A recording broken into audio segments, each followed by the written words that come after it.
Hi, I'm Jay, welcome to the workshop, and today we're going to be taking the first look at our new SIP welder inverter.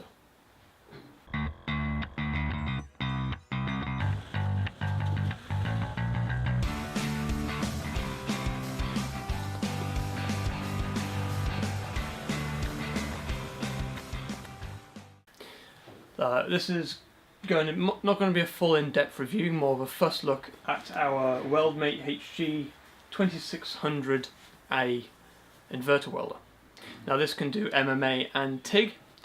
TIG is especially useful in small intricate parts, as well as doing materials such as stainless and titanium and such. Mainly we wanted it for the stainless aspect.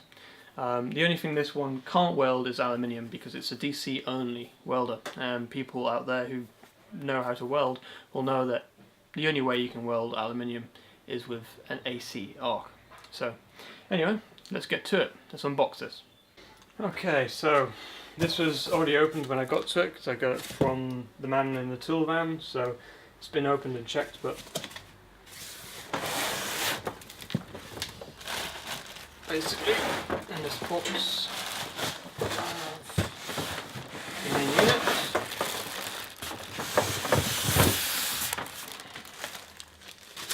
all your instruction manuals and stuff, and that's my receipt, which I'll put to one side. Set this out. Okay, so there's the main unit. Pulse down out the way. Notice pull down out the way. So this is it. This is the main unit. As you can see on the front, that's your current adjustment and arc force, which I'm assuming is something to do with the scratch start, and not exactly, because other things can be labelled different things on different machines, so I'm not particularly familiar with that term, but give it a go. That's from your TIG to your stick option. Yeah, very basic unit, to be fair. However, at the moment we have no plug, so something we need to have a look into. Might be something in the box, but for the time being, I'm just going to put this to one side and we'll see what else we got with it.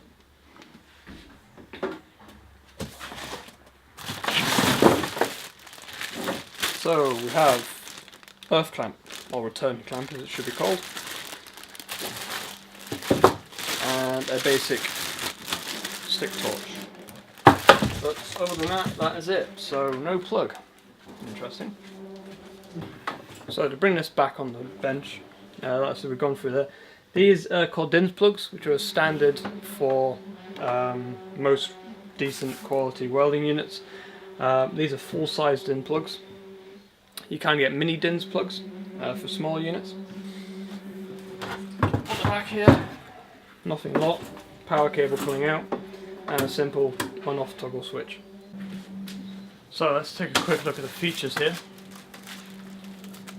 So yeah, that is one thing you need to think about when purchasing one of these units. That wasn't told to me, or wasn't clearly identified in instructions for some reason. It looks like it has had a plug on it before, maybe to test it. However, the plug's then been taken off. I'm assuming that means that they can sell then the same unit Europe-wide, UK-wide, American-wide, so no plug supplied.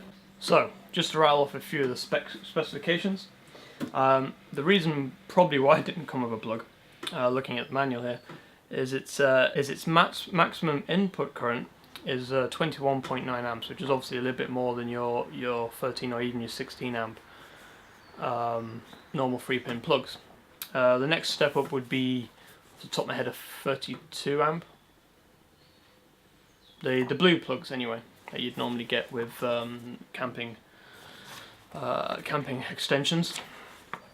They can take a bit more current. However, that is if you're welding at the full 250 amp whack, which, to be fair, unless you're doing quite heavy duty stuff, you won't be doing. So as long as you keep the actual amp draw low on the selector feed here, then you should be fine.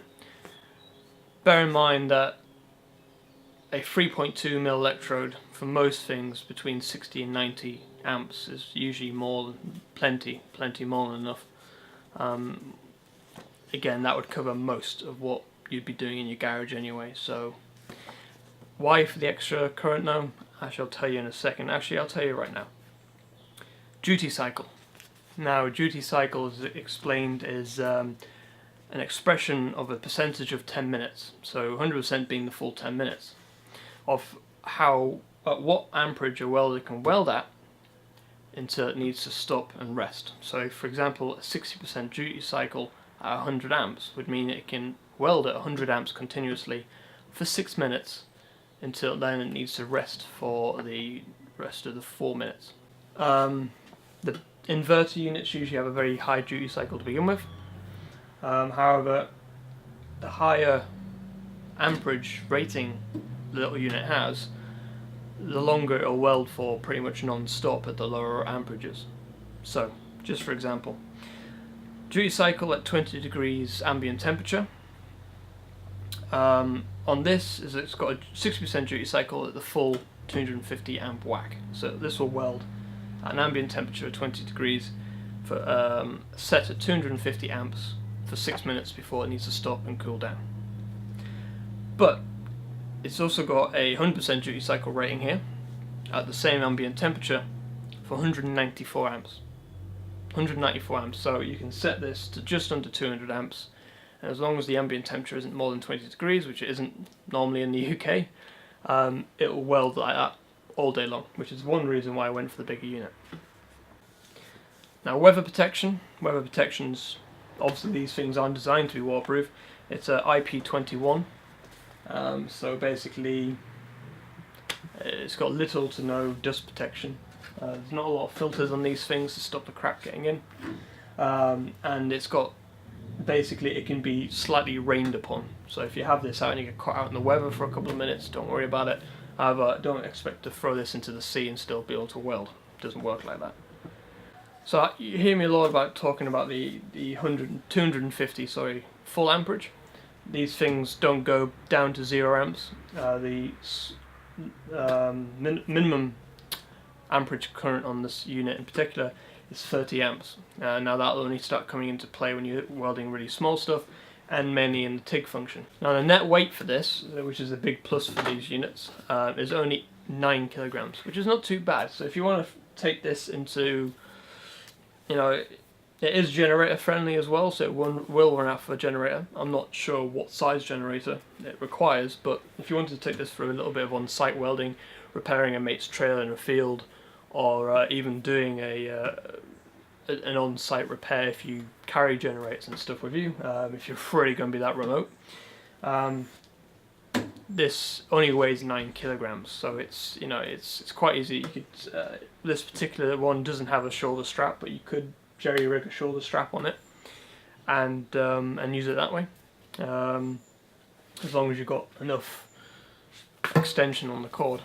So initial thoughts, obviously I can't get it powered up. I would have liked to actually shown you it welding, but I'll have to do that in a later video. We've got a couple of projects on the way. It requires a little bit of welding anyway, so that's the whole reason why I've got this. So you'll see it in action soon enough. But first downside is the fact, again, I know I've said this a few times, no plug. Not too bad. If I knew about it, I would have bought a plug in advance, but nothing I can do about it now. I'll have to go out and try and find one. Build quality seems decent. It's mainly ABS plastic on the front with a steel body, so it will survive a few knocks by the looks of it. All the switches and dials seem pretty solid. Seems like they'll last with a bit of abuse. I mean, what else to say? It's a very simple unit. It'd be a perfect little unit for people to start on. So yeah, that's our first impressions of the SIP HS2600A arc TIG inverter. So yeah, keep tuned and we'll see this in action. Until then, see you later.